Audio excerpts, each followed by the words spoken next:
পটুয়াখালী ৩ আসনের সংসদ সদস্য প্রার্থী নুরুল হক নূর ও বিএনপি থেকে বহিষ্কৃত স্বতন্ত্র প্রার্থী হাসান মামুনের সমর্থকদের মধ্যে সংঘর্ষ হয়েছে।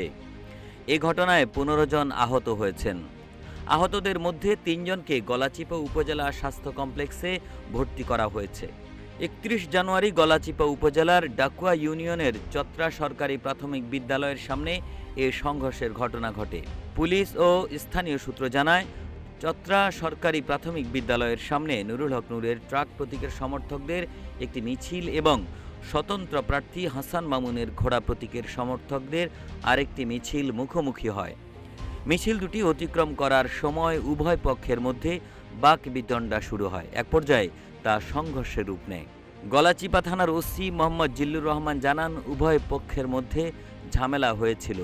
খবর পেয়ে পুলিশ ঘটনাস্থলে গিয়ে পরিস্থিতি নিয়ন্ত্রণে আনে। যুগপৎ আন্দোলনের শরিক দল হিসেবে পটুয়াখালী ৩ আসনটি গণ অধিকার পরিষদের সভাপতি নুরুল হক নূরের জন্য ছেড়ে দেয় বিএনপি। কিন্তু বিএনপির কেন্দ্রীয় কমিটির নির্বাহী সদস্য হাসান মামুন দলীয় সিদ্ধান্ত অমান্য করে নির্বাচনী কার্যক্রম অব্যাহত রাখেন। এ কারণে তাকে দল থেকে বহিষ্কার করা হয়। পরবর্তী সময়ে নুরুল হক নূরের বিরুদ্ধে নির্বাচনী প্রচারণা এবং হাসান মামুনের পক্ষে কাজ করার অভিযোগে গলাচিপা দশমেনা উপজেলা বিএনপির ২টি বিদ্যমান কমিটিও বিলুপ্ত করে দলটি।